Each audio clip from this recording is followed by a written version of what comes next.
Hey, everybody, welcome to the Juicy podcast where we explore the future of co working, community, and the spaces that bring people together.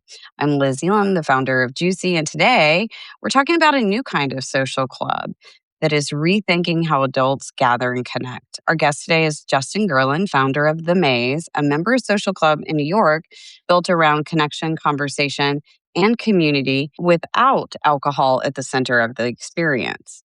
The Maze is designed as a beautiful, intentional space where professionals, creatives, and entrepreneurs can meet, collaborate, and build real relationships. It builds hospitality, wellness, and thoughtful program into a community driven environment. Justin, welcome. How are you this morning? Doing great. Thanks for having me. Of course. Okay. So this year, my first question is always the same. It's, can you tell me about your morning routine? And the reason I ask is because in this little program called Alcoholics Anonymous, I learned how to have a morning routine. And I think that is like a huge part of my success and the reason I stay connected into that community. So I would love to hear what your morning routine looks like. Sure. I have when I saw this question, I was very excited about it because I have like a obsessive morning routine that don't I just don't stray from. I'm the kind of person where like I'm so routine when I fall out of it, I'm terrified that I'm not going to get back into it. Yep. So I wake up early. Now I don't set an alarm. I wake up at about 5:30, 5:45. I start immediately with a 20-minute meditation. I have a I do a dedicated meditation called Vedic, the Vedic Mm, practice. So it's 20 minutes in the morning, 20 minutes in the afternoon. mm. Which speaking of routines, I have been doing that for 911 days in a row. Wow, Yeah, congratulations. thanks. Yeah, I have this app that I use as a timer, but it keeps my streak going, so it keeps me. Yeah, uh, nice. so I do my 20-minute meditation, followed by just some prayer. I shower. I go to the kitchen to make coffee. I make this kind of lemon water juice that I just Oh, try yeah, to yeah. chug before coffee. I try to get all that stuff done before my son wakes up, but he knows that I'm up early, so when he's up, I'm ready for him. Um, and Oh, then everybody's kind of up at about 7, so I try to get all those personal things done before 7. And then love it's kinda that. off to the races. My son is 5, and I have a daughter that's 16 months, so Oh, it's go time 'cause, yeah, it's breakfast and it's school and trying to get out the door, but it's my meditation followed by prayer, my lemon juice, coffee, and then that's kinda like what I really try to get done before my day really begins. love it. Very, very similar to mine, except I keep forgetting the lemon water. Even though I have the lemons on the counter, I somehow just glaze by them half the time, but I need to get back to that. I love that. And yeah, I think it just kind of sets your intention for the day. And I'm always amazed when people are like, I just immediately start working. And I'm like, oh my gosh, like just get up 30 minutes earlier. Like that's all you have to do is just get up a little bit earlier and it makes such a huge difference. Absolutely. Um okay, so for the few people who haven't already heard about the maze for the first time, what is it and what experience are you trying to create? Well, your intro was kinda nailed it. So thank you thank you for that. You Sure. made my job very easy. The on the surface, the Maze is an alcohol-free members club, and our intention really is to build community. So I got sober when I was 25. It was 18 years ago, and you're taught early on in the recovery journey, at least I was, is that you need to make new friends and you need to have new experiences and Mhm. new communities. And I took that very, very seriously. And for a long time, quite honestly, until the maze, the places to meet sober people were AA meetings, which is obviously fine and something that's very important to me personally. But as you start to make friends, this conversation would come up of like, what are we going to do tonight? Where are we going to go? Where can we watch the game? Where can we like go Mhm. and have dinner and not be worried that we're going to be kicked out so the next table could come in? And Mhm. so we always made it work, right?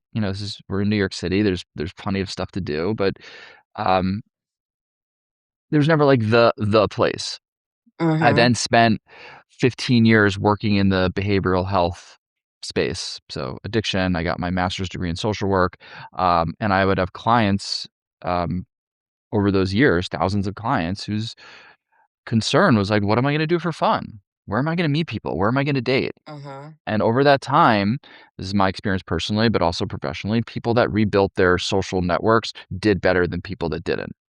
And so a few years ago, I was transitioning out of that career and I sold my business and, just kind of said, what if we just built the place that never existed before? And it was this amazing experience of kind of incubating this idea and then talking about it with some people and then starting to learn that the alcohol-free community is way bigger than those of us that are in recovery, which is not, Mhm. not nothing, of course. Um, Right. but it's continuing to grow by the day. And and we just went for it. We just kinda, like, put our chips in the middle of the table and said, "Let's go for it," and it was really incredible just taking the next right action and trusting the process. Because as we took one step forward, things just started to fall into place, and the right people with Mhm. experience in membership clubs and getting the right space, which we found ultimately, and designer and architect and contractors and, like. Yeah, it's interesting. It's a point I bring up often when I'm talking to entrepreneurs. Like, when it's right, everything will just fall into place. When it's wrong, you will hit brick wall after brick wall after brick wall. And that's when you turn around and you go in the other direction. So it's so I've been thinking about this recently. So our space is on 24th Street between 5th and 6th, and we love it. It's perfect. About a Hmm. year or so earlier, we were negotiating with a space on 21st Street, just a few blocks away, that I loved, right? And it was like, it was perfect and it was the right location and everything. And unbeknownst to me at the time, they were negotiating with another group and we didn't get it. And Hmm. I was devastated. I was really upset. And it Hmm. was in the long run, it was the best thing to ever happen because we weren't ready. Right. We just weren't there. Right. And the other thing I frequently say, because people call me up all the time and they're like, I found this amazing space and I'm going to put co working in it. I'm like, no, no, business plan first, space later. Yeah. Like, you are not allowed to fall in love with real estate. That is a big cardinal sin. You may not fall in love. You have to fall in love with the business and then you can get some real estate. Well, the same thing happened here because we first looked at this space in like April-ish of Mm 2024. I ended up not working out. There's more to the story, but I won't waste time. hmm. Mm hmm. In November of that year, months later, I was walking by and the for rent sign was still on the window and it was still available. So Yeah. I'm with you on that. We just Yeah. and When it's we meant to be, it totally. happens. And we took advantage of the time that we were without a home because we nailed down the business plan. We nailed down the numbers. We Yeah. really understood the concept in a way that I don't think we would have when we would have been distracted by what paint color to use and there's a Mm leak hmm. here, whatever. Yeah, so it's interesting with your background in social work and recovery.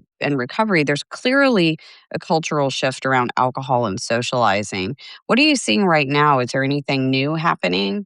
Well, I'm just, for I just celebrated 18 years a couple months ago. And for the vast majority of that, everybody that I knew that didn't drink was in recovery. That was my network, that was my people. I didn't really know hardly anybody that just chose not to drink Hmm. for other reasons. And now Right. since starting the maze, that group of people, that bucket is growing every single day.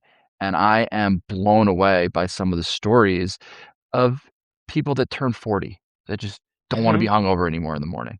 Yeah, You know? Go figure. it's Pe amazing. Health and Or wellness. just like, I'm doing it because it's more healthy. Oh, okay. Yeah. I mean, this dry January is a huge thing now, and we love it, Yeah. and the amount of people that just love the way they They feel, keep going. they just keep it Hmm. going.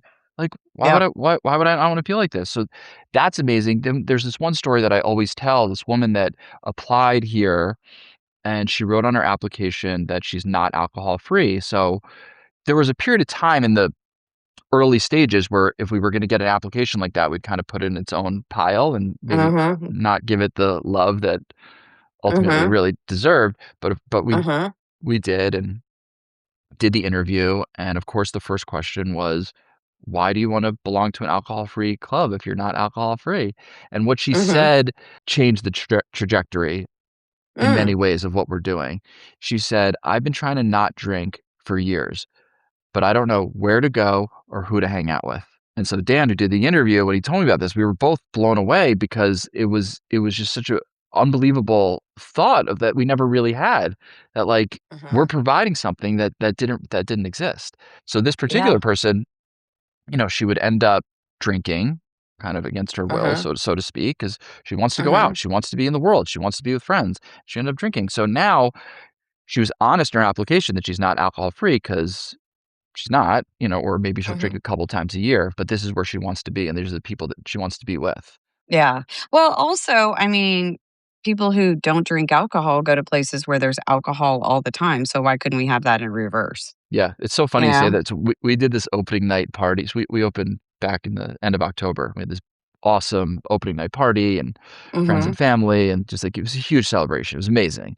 And some of my family members, siblings and stuff were there, and I was noticing that like I've been the non-drinker in a regular, you know, party that has alcohol millions of times. Mhm.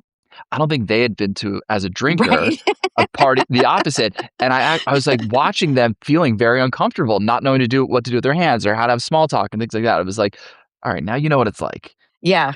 Yeah. Well, there was also I don't know why it's making me think of this, but it's making me think of this. I remember early in my sobriety journey, we get these things called sponsors, and they kinda help you learn the ins and outs of the recovery program, and I was talking to my sponsor, and I was like, "Gosh, I feel really uncomfortable going to HEB and buying wine," and she's like, "Why are you buying wine, Liz?" And I was like, "Well, I've got people coming over to my house, I'm hosting this dinner party, and, like, they drink, and so they Mhm, need wine." And mhm. she's like, "Okay, well, are you getting them cocaine too?" And I was like, "Interesting." And, but it was like, "Yeah, I don't have to supply that in my home." Yeah, And it's so, yeah, so it was just a it's so simple, but, like, we complicate yeah, things. I had this sim totally. early on, I had a similar experience where I was, a little defiant, I guess, and I had this Mhm. whole issue with Listerine. Why can't I use Listerine? You know? Because, I'm not gonna drink Listerine, and this guy, I Yeah. just remember he hit me between the eyes. He goes, "Are you making a commitment to remove alcohol from your life, yes or no?" And I said, "Yeah." And he Mm, goes, "Then why are you drawing the line at Listerine?" yeah, You know? yeah. Just By the way, it's not that great. it's like, I don't even think I used it at the time. I just, like, wanted to have something to argue about. Just don't want somebody to tell you you can't do it. Yeah, yeah. Hilarious. Okay, so let's get back to it. So I am a Mhm. huge advocate for helping with the loneliness epidemic, and I really think spaces where people connect make a huge, huge difference.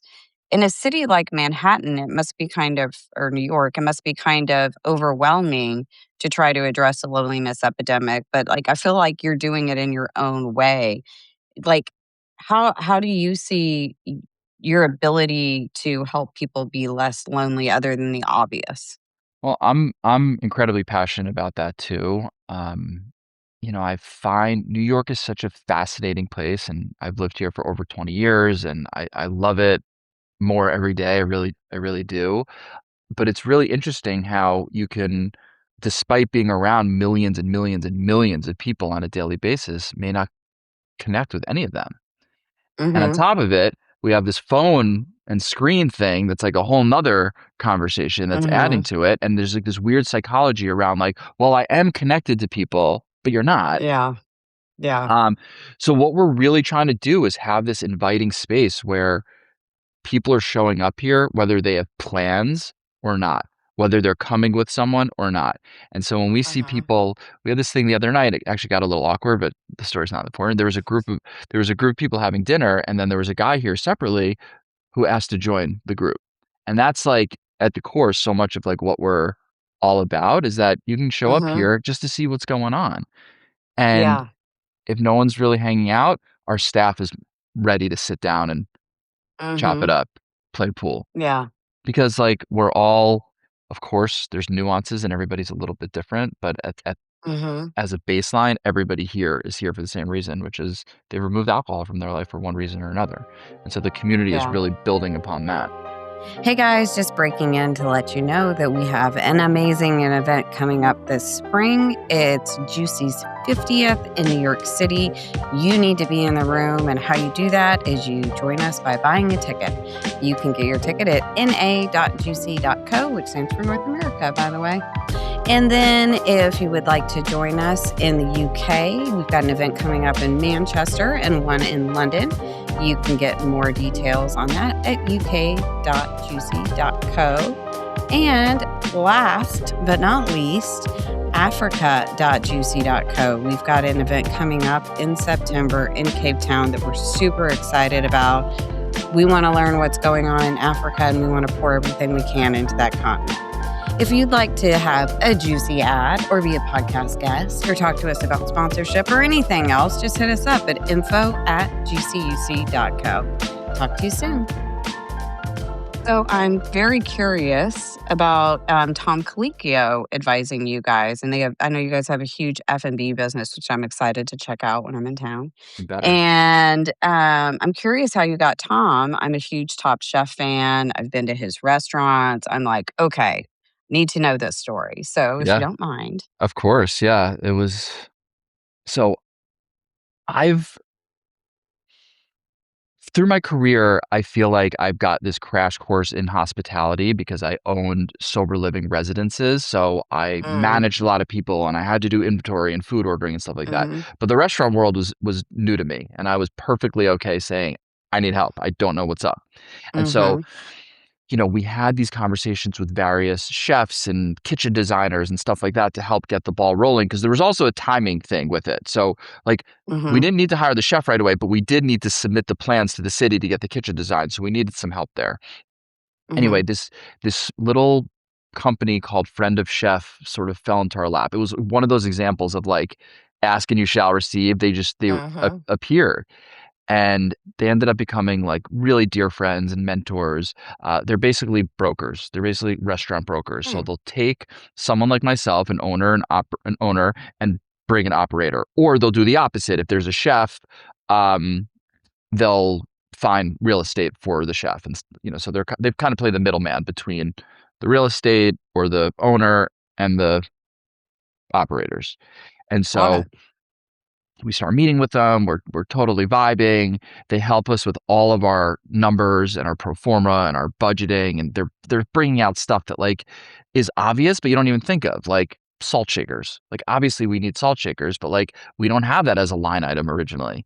Really, and Mm-hmm, helping us with like the nuances, like how much garbage pickup really costs and how much electric really costs. So they get that kind of nailed down so that you're comfortable. Um, and anyway, whatever. Then they end up presenting me with this list of like 15 operators and mm-hmm, legitimate resumes, like real chefs and real mm-hmm, restaurants, but no household names, which I didn't even know was a thing. I was okay, this is this guy. I love this place. Oh, I've been there before. This all mm-hmm, sounds good. And we were about to sign with this one group. And I love these guys. They were like my kind of guys. Like you could sit and hang out all day. mm-hmm. And we were there, and then my friend Todd, who's from Friend of Chef, called and he goes, "So Tom Colicchio is interested in this project," and I was like, "This is a prank call. Just leave me alone." He's like, You're like, and haha. yeah, and he's like, "No, I'm serious." And I said, "Well, what do we do?" And he said, "We'll have him come over. Let's do a call, and we'll have him come over and see the space." And we're here. It's mid construction. It was like I don't know, June, July. It was summertime. Full construction. The guy Colicchio walks in with flip flops, and I was like, "Oh my, this guy's a legend." And we just clicked, and I was like, "Do you think we can really make this happen?" And what was really crazy, Liz, was I was still unsure who to choose because I love these other guys so much. Mm, I really mhm. did. I was like, I just like felt Yeah, right, and then I was like, I can't not take yeah, the you brand. cannot. No, Yeah, and he's just such an amazing guy. His experience, I mean, he's second to none, really. I mean, just in yeah, terms of his experience and knowledge, and his team is just they become family. And we have access to the whole team, so they help with hiring everybody from chef incredible. all all the way down to busboy and just stocking the kitchen and questions and HR and you name it. It's endless. Mhm. And he's been a great friend and partner and colleague, and it's just been an amazing relationship. Sounds very serendipitous, my And the friend. and the food is just I mean, you Oh, can't beat it. I love it, I love it. So I'm curious, we're really excited to have you on stage at Juicy. We're seeing this, really huge rise in clubs and sober and wellness and all of that. But with your hospitality background, I'm curious because now I know you're starting to, really track the co-working world because you're coming to Juicy. Like, what are the things, or have you seen any things yet that you think the co-working world is kind of missing when it comes to hospitality? That's a really good question. When you walk into our space, it'll feel like a restaurant. Like we have a Mhm. lounge, like what right when you like visually right when you walk in. We have a lounge. We Mhm. have this area that I'm in here. We call our speakeasy, and there's a private dining, and there's different pockets. So something that we've been doing, which I love, is members will, and they arrange this on their own. They'll come into co-work together, and then at noon close their laptops, have lunch together, and then Mhm. afterwards open back up. So it's more of a social community type thing. Yeah. Yeah, well, honestly, that's, like, literally a problem for me in co-working spaces. I tell the story often about how, I had a choice between a co-working space and Soho House, and because of the way my schedule was and my calls were stacked, I had to pick Soho House because they had food. And, Mhm. like, it's a pain to figure out the food every day. When it's easy, that's lovely. And I think also, I've noticed like a real uptick in people saying how overwhelmed and busy they are. And if you can make something like getting healthy food very simple, it's such a win. It's Yeah. such a win. Totally. Yeah, and Love I it. think and those of us that are just grinding, and it's go, go, go, go, go, despite taking the Mhm. few minutes in the morning to collect your thoughts, Yeah. you blink, it's 3 o'clock, you haven't eaten yet, and, like, $100%. That we was know me that's no good. yesterday. Yeah, it's me Yeah. all the time, I Yeah. hate it, and I own a restaurant, and I still get there, you know? I love that. I love that. What surprised you most about building this concept? Last night, literally, I got a text from a member who was, celebrating 1 year sober. Mm, Can I read it? Let me just read it. Do you mind? love it. It's so she sent this to Dan. Okay. "I hit my 1 year today, and I'm celebrating with dinner at the Maze. Thank you for making such an amazing space. Best to you and yours." It just that was so it warmed my heart so much, because, Mhm. like, That's I why you don't do know. it. And I don't wanna I don't wanna take any credit for the work that she put in to get to a year Mhm. sober, Mhm. but, like, just to know that, like, I don't know, there might have been times throughout this year, I mean, whatever, the last few months where she didn't know where to go to hang out. She didn't have friends to go hang Mhm. out with. She didn't have a cool Mhm. place to come hang out. So, Yeah. I think what continues to surprise me is, I don't know, I guess it's just the gratitude that people, like, really have. It makes me feel so good that people really do notice. And Yeah. you know how it is with, like, think of a gym membership. They thrive Mhm. on people signing up and never showing up. So I think there's always gonna be the people that are members at members clubs that aren't active. Our active members that are here on a regular basis, they believe in what we're doing, and they love Yeah, and spreading the that's love. that's how you get the most out of it is showing up and being part of the community. Yeah. That's how it works. Last question, where did the time go? Mhm. Um, what should I have asked you, but I didn't? And then, of course, you get to answer it. Um What should you have asked me but didn't? I mean, you really covered everything. I think the question I get a lot is, what does the future of the maze Mm, look like? okay. Tell us. I And, love that. I should have asked that. well, that's what I'm here for. I I think what I wanna see is the maze in other cities. Honestly, I as a Mhm. sober person, I've been sober for 18 years, so it's like I've done a lot of traveling. I've been all over the world. I've gone to meetings all over the world, and, I think that every great party town is an equally great sober community, and Mhm. there hasn't really been a hub for that really before now, so I would love to be able to provide this service, so to speak, Mhm. in other cities and really let this community grow way bigger Mhm. than what we can do in New York. I love that. So let me ask you, are you looking for investors right now? Do you currently have a plan where you're like, okay, the next city is Boston and then we're gonna hit Philadelphia? Like where are you at in that? Or are we just in the dreaming phase? I don't know. I mean, I feel like I wanna nail this first, Yeah. so that it could just be like rinse and repeat, maybe with a little different Yep. design. So I'm Mhm. not there yet. Um, I think about it, of course, but I'm Mhm. I'm spread very thin, and I'm very, very, very involved. Yeah. We have an incredible team, don't get me wrong, amazing. Mhm. But I'm very involved, and so I feel like I need a little time before figuring out that next Mhm. step. Yeah, for sure. And then very, very self-serving question here. What are you most looking forward to at Juicy in New York? Besides meeting me, of course, the obvious. I wanna meet you. I really it's meeting people, I think Mhm. is, like, even, like, going back to, like, what we talked about earlier is, like, I like, curse the whole social media world and, like, I'm on my phone all the time and I, like, hate myself for it? But, like, we wouldn't have met if it wasn't for a seemingly simple LinkedIn message, and so, like, Yep.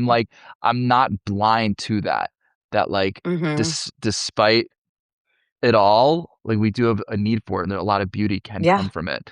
So, I was 100%. like, just to make that connection with you and see what comes of it is pretty cool.